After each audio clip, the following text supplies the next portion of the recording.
Hey, welcome everybody to Pro Mindset Podcast. This is your host, Craig Domann. Today we have a guest. Her name is Jill Schulman, and Jill is a brave woman. She is about being brave. She's an author. She's a speaker. She's a former military person. She's got quite the story. Jill, welcome to Pro Mindset today. Thanks for having me. Share everybody kind of your story. Yeah.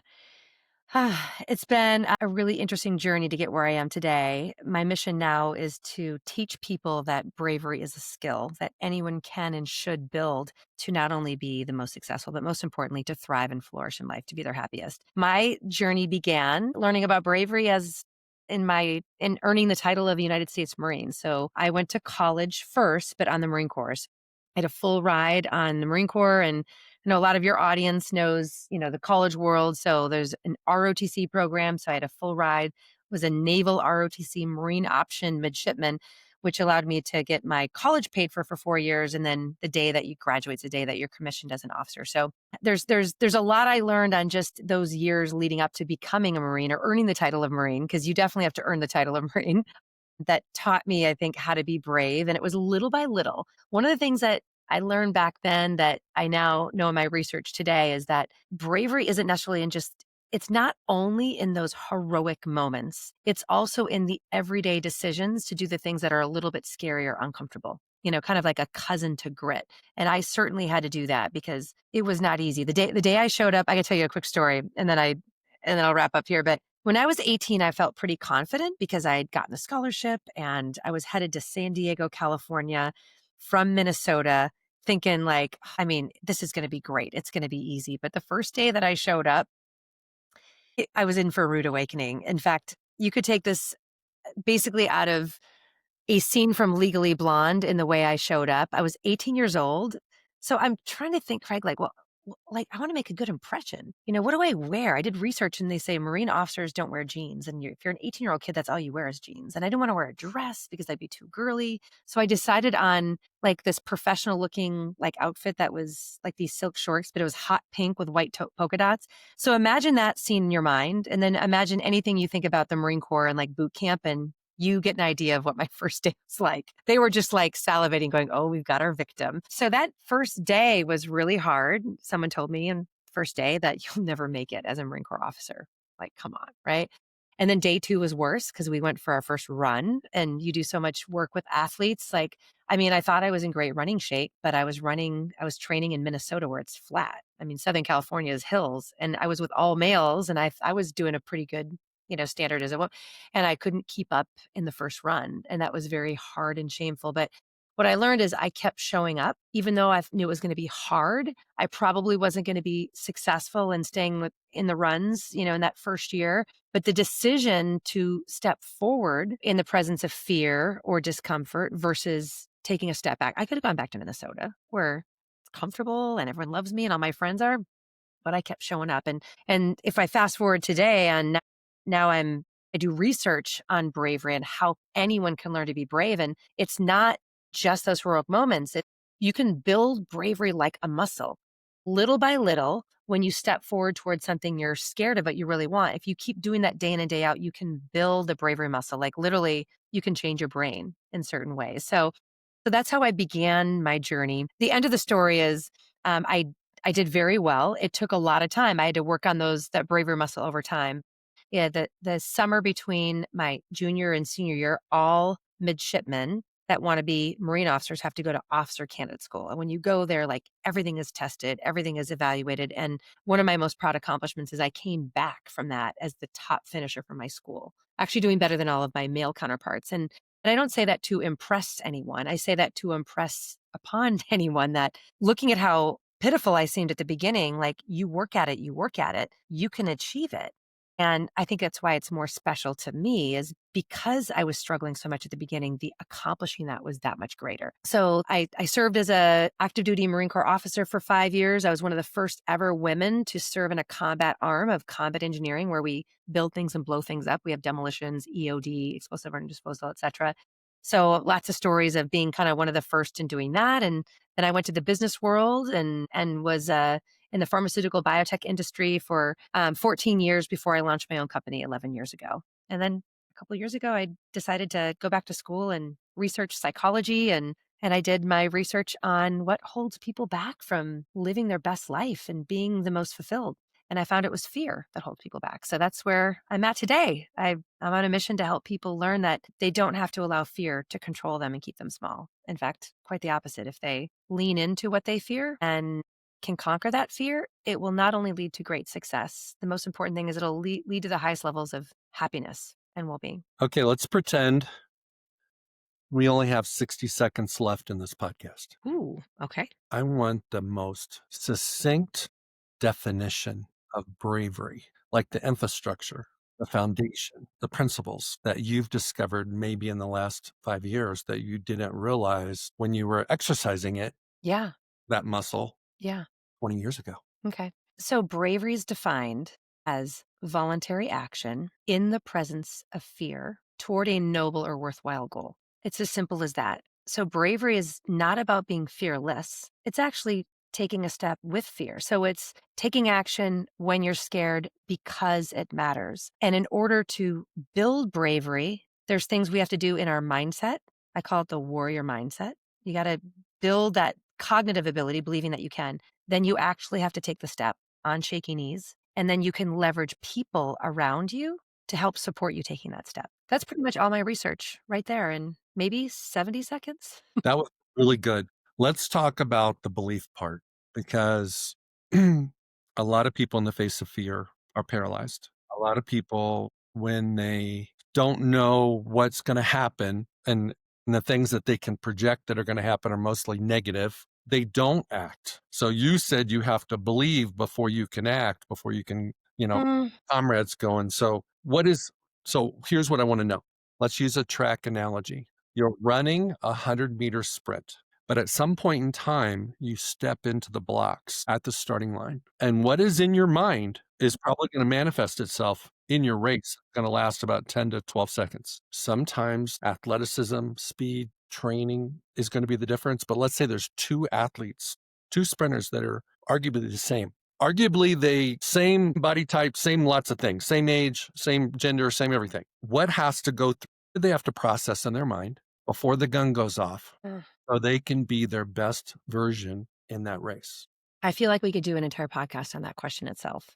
I'm going to share what I know. I work in the business world, right? I don't work with athletes, but I'm going to share here's what I know based on my expertise in psychology. And I'd love to hear you have expertise specifically for athletes. So I'd say the first thing is the athlete is going to be feeling like their heart beating, right? And maybe like they're going to be feeling the physical manifestation of that, that fear. And one of the most important things that I help my audiences with is for them to understand to really do a reframe of what the way their body is feeling. Some people can feel like I'm nervous, I'm not ready, I feel shaky, but it's actually telling yourself that this is my body performing or preparing me rather to perform at my best. My heart beating faster, this is getting more blood to the parts of my body to help me perform at my best. I'm breathing faster. This is getting more oxygen to my brain. So this is research by Dr. Aaliyah Crum out of Stanford. Her and colleagues have done a lot of research on stress mindset. If you believe that the feeling of nerves or stress or anxiety is bad, then you will have a negative reaction to feeling that way, both physically and psychologically, which impacts your actions, but also physiologically, what actually happens to your body. If you can reframe that and say that this is my body preparing me to perform at my best, this is a good thing, then your body and your mind believes you. So that's probably the most basic thing. And it's the same thing. Like if someone at the starting blocks or if someone's about to share an idea in the meeting, it is exactly the same thing. So that's what I do in kind of more the corporate environment. And there's a lot I do on the cognitive side, but just in the moment of feeling those nerves of if you just realize it's a good thing, this is normal. It's just like, this comes from evolutionary psychology and I sometimes get into way too much data here, but I'm a science geek at heart with my background in psychology. But when we look at our evolutionary roots, whenever there was any type of a threat, our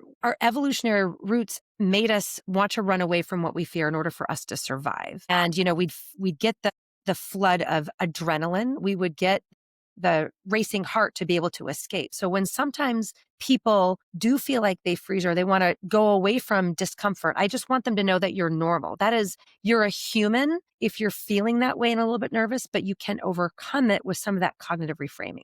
So I think some executives that I work with, or maybe athletes, they may think, what is wrong with me? Why am I feeling nervous? Right? You're feeling nervous and you're experiencing fear and it's affecting you because you're a human being. But we can overcome that. It's not easy, but there's types of cognitive reframing that we can do so that you don't allow that fear to negatively impact your performance. Love it. Okay, And so I would like to add yeah, something. please. Yeah, I want to find out from a sports perspective too, because I think I can learn a lot from you. It's I'm going to reframe a little bit about what you said or regurgitate what you said. It's number one, awareness that you have butterflies, that you have anxiety, that you're feeling nervous, that you're wondering if people are going to accept your opinion or your performance, depending on what it is. You're focused on the outcome of what you might do instead of just the process of doing it. And so the only time that ever matters, the only time it ever shows up is when it matters, when you care, when it's important. And so there's something meaningful attached to the action, whether it's in a board meeting or whether it's an athletic event. And Yeah. without that importance, and I'm talking about importance to you, Yes. not the others, because everybody has different degrees of value on different things. If it's important to you, you're Mhm. going to feel it. Yeah. So my question to you is, what is your starting blocks checklist? Meaning before you get started Mhm. and you have the awareness that you're having these nerves or butterflies or anxiety or fears or whatever you want to call it, to redefine it or reframe it. It's almost like golfers. They have a pre-swing Mhm. routine. Yeah, and I'd even say, like, before you mentioned something before too. You said, "Okay, you have to have the mindset first before you take the action." And I wanna correct that a little bit just to make sure I'm being clear. Mindset, your beliefs are very important, but actions, what you do actually impacts your confidence and your bravery as well. So let me just explain what I mean here. So, if we go back to the athlete example or someone who's going to be speaking in a boardroom for the first time, your preparation and practicing for that event will also decrease that fear to a more manageable level. So if someone just has never spoken in a boardroom before or never actually been in a race, the way that you can try to prepare yourself to feel more ready to excel in that is a lot of practice, right? So you'd want to go out into that exact same track and get in the blocks and do a lot of mock things because it's not going to be the very first time, right? So this comes from Albert Bandura's research. He's a famous psychologist that did the groundbreaking work on self-efficacy. And what Bandura discovered in his research is if you spend all your time on mindset, it's not going to increase self-efficacy. He's like, it's taking a step on shaky knees. It's that actually creates the belief that you can do hard things. So he had this famous study where I always use when I'm doing keynotes, which is he was actually helping people that had a severe anxiety around snakes. And I promise the story will, I think, relate back to the example that we're talking about here. So if someone wanted to overcome this anxiety, a paralyzing anxiety about anything, in this case, it's snakes, he goes, I can spend a lot of time saying like, snakes are our friends. They're not dangerous. I could do all these cognitive reframing things. He's like, that is not going to move the needle. What he would do is he would show them a picture of snakes and they'd go, oh gosh, I can't even look at it. But he'd say, no, you need to look at it. It's uncomfortable. You don't like it, but you need to look at it. And then he showed a video of the snakes moving, which is a little bit more uncomfortable. And then he actually brought snakes into the far side of the room in an aquarium. Oh my God, snakes are over there. It was uncomfortable, but they had to deal with the discomfort and they brought them closer and closer. He eventually took them out of the aquarium closer to the individuals. They touched the snake. They eventually held the snake. So in Bandura's research is you have to do the hard thing. You've got to take steps toward the thing that you fear. And we shouldn't throw someone into a pit of snakes because then it can be like traumatic, but you just have to systematically take steps toward what you fear. That is going to convince you more than anything else that I can do this. So in your sports analogy, all right, so the really hard thing is on the track meet when it really matters most. That's going to be the hardest time. But what can we do beforehand to do preparation so that we can rehearse it physically? We can rehearse it in our mind. And then on the day that is the very big day, then we can go through that mental checklist. And the 4 things that I teach in my book, The Bravery Effect, or as I talk to my audiences, is number 1 is I just teach them growth mindset by Carol Dweck. I just want people to believe that they can do hard things, that it's possible. I can win this race. If you don't believe and have some optimism that it's possible, then we're going to be out of the gates not doing well. So we talk about believing in the possibility. Number 2, The Stress is Enhancing Mindset by Kelly McGonigal and Leah Crum. Their research there. The 3rd thing that I teach is generating positive emotions intentionally to be able to boost your performance. Some people think that when you accomplish the goal and you win the race, then you'll be happy. But instead, we actually have an ability to generate positive emotions on the journey, right? So how do you actually get yourself into that positive emotional state? So I don't know a lot about preparing athletes. It's not my area of expertise, but we talk about in the boardroom or in the professional, like what type of emotion do I want to be experiencing when I walk up into the boardroom to speak? And you can create those emotions. We don't have to be a victim of our emotions. Like you said, we have to be aware of our emotions, right? Curious and name them because that creates some cognitive distance of what the emotion is. And then think about what emotional state do I want to be experiencing as I walk up in the boardroom or as I'm out of the gates. I want to feel confident, excited, calm. And then we create, what is our little ritual to feel those emotions? And that's all of Barbara Fredrickson's work. She's also from Stanford, that you can generate the emotions that best serve you, your performance, and all the people around you. And then finally, the last thing that I teach is we talk about chatter in the mind and self-talk. So what are the things that you're going to tell yourself instead of just listening to the negative self-talk? We decide we're going to be proactive. What are the things I'm going to repeat to myself and say to myself? We can sometimes turn down the volume on the negative self-talk by just taking charge and saying, I'm going to say this to myself. So, and again, self-talk is a huge thing we could probably spend an entire episode on. But so those are the things that I do on the cognitive side. Okay. So I'll give you, I'll give you an opportunity to hear what I do. I talk about your story, which is your identity, and your identity it's got to be, you have to rewrite your identity. You have to rewrite your story. Otherwise you're locked into what happened to you instead of being able to work on what's for you. And then I talk about my P5 standards are, um, preparation, practice, preview, which is visualization, your pit crew, which is your people, and then process, which is everything that matters that doesn't fit in one of the other ones. For athletes, it's sleep, it's nutrition, it's recovery, it's all those things. Mm-hmm. And then my last thing is creating a performance bubble that you step into. And it's a mental headspace, a safe headspace, a confident headspace where everything that's for you is in the bubble and everything that's not isn't. And then knowing at some point in time, the bubble's going to be corrupted because somebody's going to be there you didn't expect. Somebody's going to say something you didn't expect. Somebody's going to hate on you right before whatever it is. When that happens, the ability to reset is critical. So as an athlete, things could be going great. Come off the field to the sidelines and the coach says, hey, what the heck were you thinking? You're blah, blah, blah. If you let that inside your bubble, Yeah. you won't be the same player after that comment. Mm-hmm. But if you have the ability to reset, it doesn't phase you. Mm. Okay.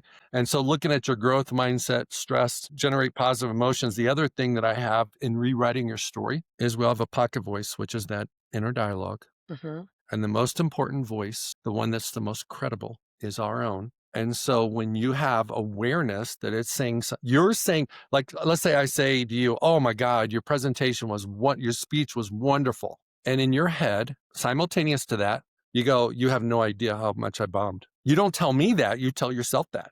If you tell yourself that enough, where's your mind going? Like, Yep. oh my gosh, I bombed my keynote, Mm-hmm. but I thought it was awesome. It doesn't matter what I think.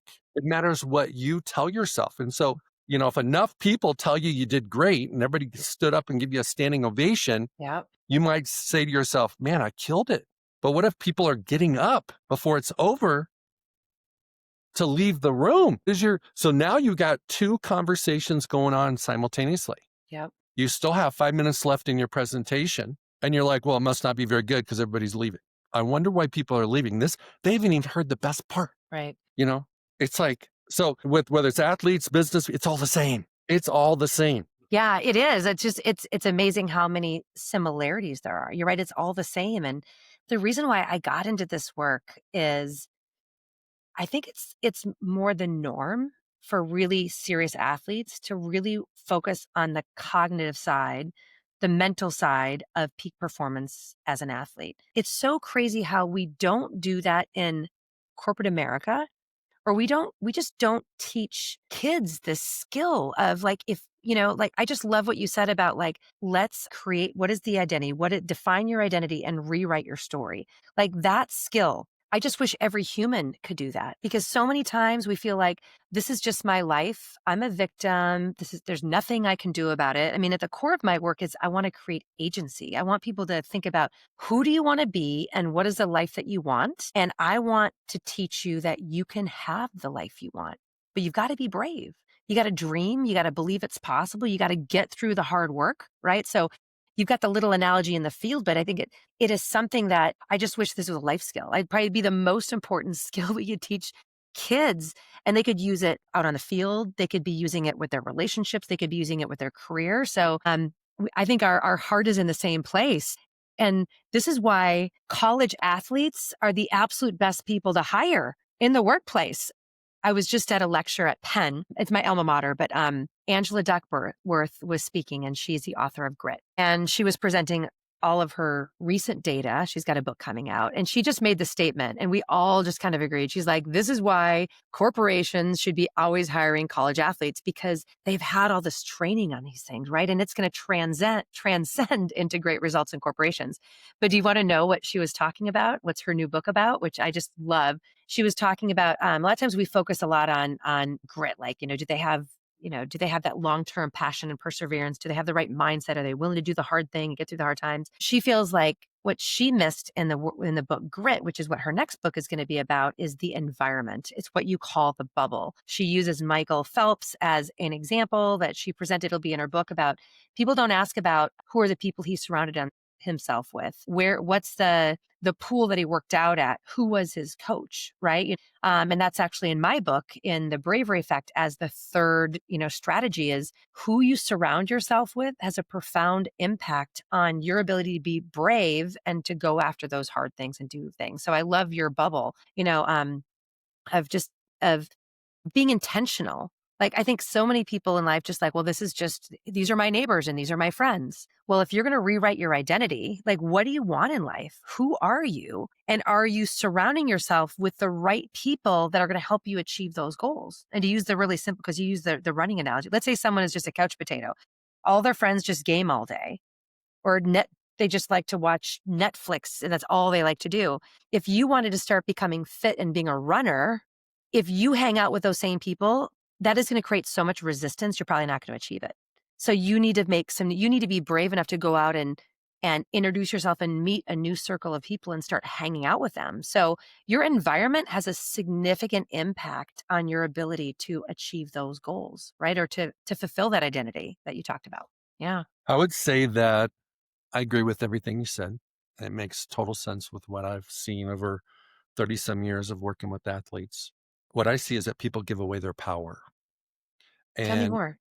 well, you're the author of your own story, unless you're not. Mm, So there's things that have happened to you being a woman, all the way back to when you were a teenager, all the way through college, in relation, especially relationally, that people made you feel small. Okay. Or other things. And your response to that is more important than the action that actually happened. So think about this concept. You and I are on this podcast right now. mhm, We're on the same Riverside platform, mhm. same time. We're in different states, but we're at the same time. We will remember this conversation differently. Okay. And so every experience we have is the same, meaning that we could be together and we don't experience the same thing. That's why you get together with old friends and they tell a story about something. And you're like, I don't remember it that way. You don't tell them that, but in your mind, you're like, I don't remember it. High school buddies or whatever it is. So what I've seen with athletes is that when they fail, most of the time it's because they have a corrupted story. Mm, It's not a lack of ability. So even think about keynote speakers. All of us can speak. We started speaking like we were, 6 months old. And if we're kicking it with friends on at a Yeah. party or a couch, we don't have to think about what we're talking about. But then you put them on stage in front of 1,000 people, and now they're thinking about what they're saying while they're saying it. You can't be really good at what you do if you're thinking about it while you're doing it. And it's because you're wondering who you are. You're doubting, are you really worthy of being there? Yeah. You're curious as to whether your message is impactful or relevant to your audience. Mhm. Instead of trusting that your message is what it is and the people that need it and that want it are going to get it. And there's going to be people in the audience that don't need it, don't want it, and it's just not time. And you can't beat them over the head and go, "Bro, you need this." No, if they don't want it, they don't want it. So I feel like, just to kind of sum this up, is that Mhm. before bravery, before grit, before mindset, pro mindset, it really starts with, who are you? Yeah. Not who your parents said you were, not who your husband said you were, not who your kids say you are, not what your boss told you were. Not getting on social media and seeing other people and then kind of surmising that, well, I'm not that. I'm not that beautiful. I'm not that smart. I'm not that successful. Yeah. Gosh, as you say that, I was just started reading a book last night. And as you're saying this, it's just there's so many similarities. Anytime I meet someone that I admire and respect, which I'm going to ask you at the end too, I ask people like, what's the most important book that you've read that's made the biggest impact on your life? And so then I make a list and then I read these books. So there's a book that says The Courage to be Disliked. And I just pulled it out yesterday and I had no idea what it was. As in, I'm reading it. It basically talks about exactly what you're saying. Like, you are not a victim of your past, it's the meaning that you assign to what's happened in your past. And it really gets into how in psychology, like, Freud and Jung used to be like the leading researchers where they're all about like you are based who you are because of all the trauma from your past. And Adler totally said, no, we don't believe in that. You are the meaning you assign to things in your past. I mean, think about how some people go through really, really traumatic times. Maybe they had a rough childhood, didn't get enough attention, but they end up thriving in life because they find lessons in it that serve them well. Where other people just say, like, well, I didn't get enough attention when I was little, so I'm just, for the rest of my life, I'm going to be just miserable. There's post-traumatic, stress disorder. There's also post-traumatic growth. So this is the power of, I just love what you're saying. Like, we have an ability to move past hard things and to, in the Marine Corps, we've got like these things that we talking about, like, there's the sticker that is usually the most popular, like embrace the suck or strength is forged in the struggle. Some people are diminished by encountering challenges and struggle, and it's what makes them weaker. They allow them to be weaker, right? Or hard, challenging times. That's where strength is forged. So I love what you're saying about that. It's the meaning that you assign to an experience that says who you are. And you have the control to be able to shape that narrative. And it's really powerful. So this book too, like, I mean, I just started it and it was like blowing my mind going, wow, that's exactly what you're saying. So I have to ask you, or maybe at the end, like, what's the one book that has made the biggest impact on your life? And I'm going to add it to my list. Well, I can tell you right now, the the book that's made the biggest impact is the Bible, because I didn't read the Bible for 40 years. Mm-hmm. You really dig into it, it tells you who you are. Creator made you in his image, and you get to choose if you're going to accept that. Mm, So if you really look at who he says you are and believe it, you're an amazing person. I mean, you yeah. really, you're perfect. You were made perfectly imperfect. Uh-huh. You were not an accident. And so that's been as I read that more, the more I learn about identity, because it is a book about identity. Yeah. Beautiful. One thing I would like to add is that hard stuff and failure Mm-hmm. reveals. That's all it Yeah. does. It reveals, shows you where you're at. Hmm. Are you in a good place? You in a great place? You not in a great place? And it gives you an opportunity to make an adjustment. And so hard stuff, avoiding hard stuff is worse than doing hard stuff and failing, because you You get got to the, say that again for your audience because that's so powerful. It's going to be a moment here. Say that again. yeah. So, when you have something hard and you don't do it and you avoid it, you don't get to grow. But if you do it, you're going to either succeed or fail. But succeeding is a given. That's the best. But if you fail, that's better than no action, Yeah. because you're going to learn.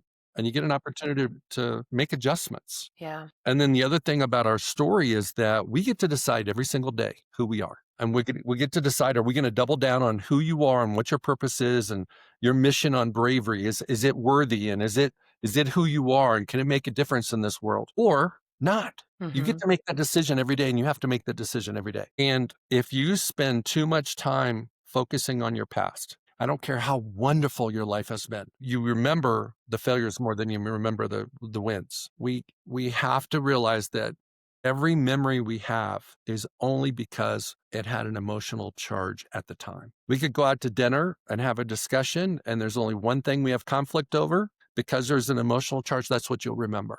You'll forget everything else. I'm talking about months later, but you might still remember that months later. So I feel like when you rewrite your story, you have to also rewrite the emotion attached to that situation Yeah. and how it serves you now. I don't care if it's 30 years ago. I don't care if you were the victim, because if you don't do that, that's still in your pocket voice, in your head chatter. It can show up at any time when the circumstances present themselves that mirror 30 years ago, Yeah. where when you rewrite it, you can laugh. It's like, oh, that's funny because I don't believe that anymore. Yeah. Yeah, you're making me think of just a really simple tool that your audience can use that aligns to what you're saying is it's sometimes hard in those moments to choose to do the hard thing or to keep moving forward, right? Now, because people have fear of failure, so sometimes they just want to run away from that fear. But a really great question to ask yourself that aligns with what you're talking about in terms of identity that's powerful is what is called is having a conversation with your future self. It's a psychological tool. And I use this even for myself. Like there's some days, gosh, I've got a lot of things on my plate. Like I'd rather just just go sit down, drink a cup of coffee and watch the news instead of like attacking my day like I plan it. But just ask yourself this question. What does my future self want me to do in this moment? And usually the answer to that is always doing the thing that's in alignment with our identity and the character that we want. Because there's always this friction between like in the moment, I want to be comfortable and I don't want to do the hard thing. So you're sometimes wrestling with like, in the current moment, what's easier, what's more comfortable. And it's sometimes hard to take that step. But when you think about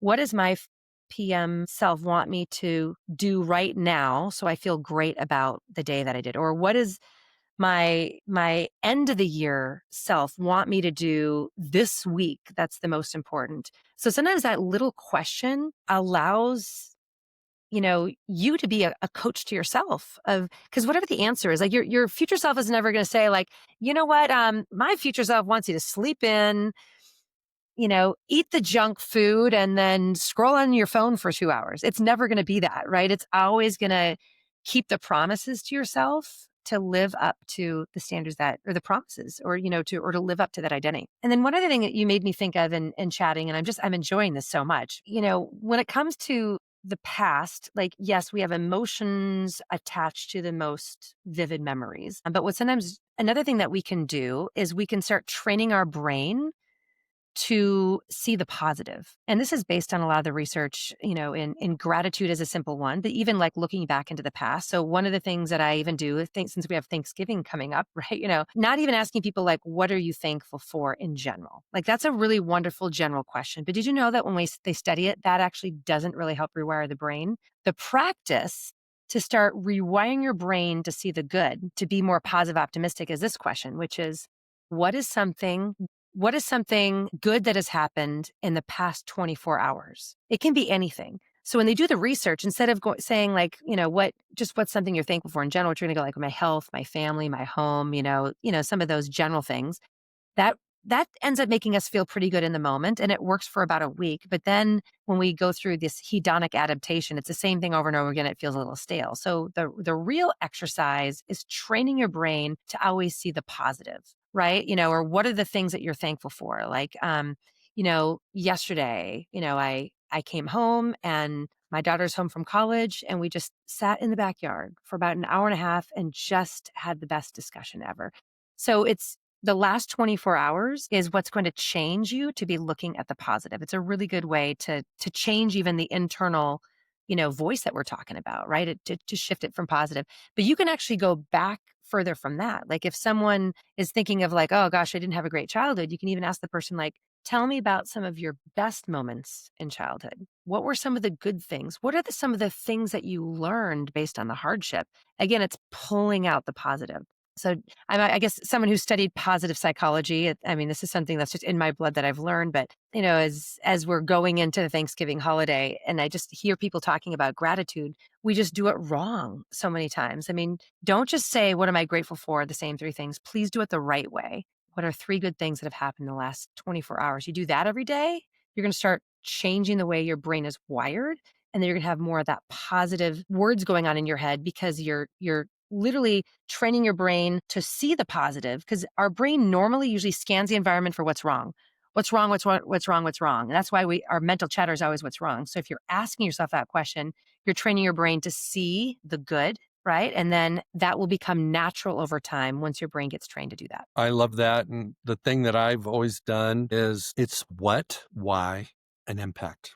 So when you ask somebody about their gratitude, they normally tell you their what. So you shared with me that you had a discussion on the back patio with your daughters. That's the what. But you didn't tell me the why Mm, because you connected on a friend level better than you ever have because they shared things with you they've never shared with you before, and the trust has gone up. And then you shared with them that, hey, when I was your age, I dealt with the same thing. And then the impact is that now you've got this portal with your daughters where you can have deep conversations where they feel accepted and they don't feel judged and mhm, they feel freedom to speak, which gives you tremendous joy as a mom mhm. because now you're at this place where you're not the disciplinarian. You're not telling them to get home by 11 or whatever it is. You're having real talk. Yeah, So when you take the gratitude from the what to the emotion, the why, and the and and the impact or the change moving forward, it makes it so much different, so so much much better, more meaningful. I right? love that. Yeah. Okay. And then the conversation that you were talking about with your future self is synonymous with your best self. Yep. We don't have a future self that wants us to be in a worse position. Yes, exactly.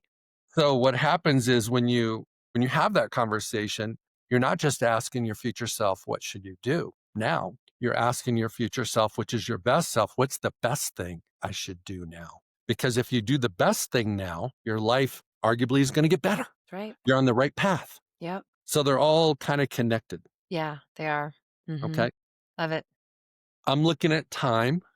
This has flown. I know it's gone by so quickly. I This is just so fun because I've got my background in positive psychology and I work mainly in organizations, but it's really fun to learn from you as working with athletes and there's so many commonalities, but I love the way you frame things. So like I come on these podcasts and I love to share my research and my expertise, but I always learn. So this has been a blast. And I wish we had more time. Well, I tell people all the time my podcasts are my PhD because Hmm. I learn from you. Yep. I get so pro mindset really all it is an identity game. That's all it is. That's what pro mindset is because everything, like if you look at let's take your daughters, college age, any challenges they have, the root is always their identity. The boy that they dated when they were 14, situation with their dad, all these things. And it goes back to that. So if they're struggling in a relationship, they're trying to figure out what in the heck's wrong with my boyfriend? What kind of energy are you giving out? Because you're getting back what you're given.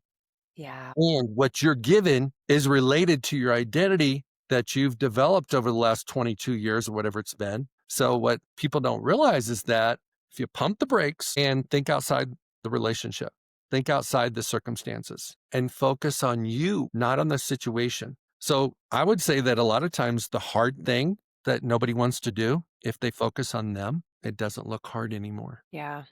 It looks different. Yeah. It's like, this is good for me. And It's like it's like asking one last thing. It's like asking a kid to take a vitamin. They don't want to take a vitamin, but it's good for them. it's good for you. Well, as you say this about identity, this is the heart of this is letting people know that you have the freedom to choose who you want to be. This is about agency. Like who do you want to be? How do you make your actions align with that? It's really the core of my work is happiness is a choice. You can create the life that you want if you choose that identity and you align your actions to it. And that really leads to freedom. Like you have the freedom, right? You don't have to be trapped in what happened to you in the past. You have the freedom to create the life that you want. And that feels pretty amazing when you can do that. So as I just hear you talking, I feel like all the athletes that you work with, what a gift they have because of course they're going to probably perform better at their sport, but you're teaching them these life lessons that are going to serve them in life to have their best life to flourish in life. So what a gift. All the students or athletes that have been working with you, there's so much more they're getting than just being better on the field. So that's awesome. I love what you're saying.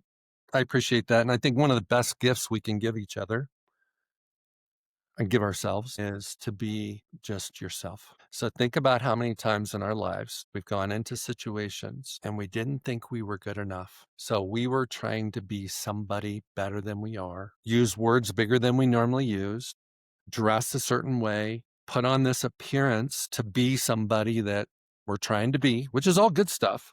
I'm not saying it's bad, but how dope would it be if you just were you? Because nobody on the planet can do a better job of being Jill You. than Jill. So what I tell my people is be you, baby. And if you don't like how you're showing up, let's look, I've got a framework. Let's go through it and let's see what's deficient. Where's your blind spot? And because we like people the most, we don't even know why, but we like people the most that are just themselves. Yep. Even And if we can they, tell. You think you can fake it until you make it, but people can see that authenticity come through. Yeah. yeah. Yeah, absolutely. Okay, Jill, let me ask you this. Where can people find you? Some of the stuff will be in the show notes, but I'd like for you to Mhm. share how Yeah. people can find you, if they want to get your book, all that stuff. Yeah. So my book is sold at, Amazon, Barnes and Noble, all those different places, and it's called The Bravery Effect.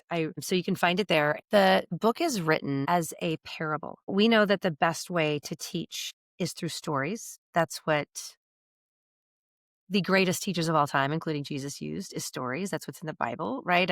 And if I really want to teach people about how they can become brave to create that identity and achieve it, which is sometimes scary, I chose a story. So it's written as a very simple story.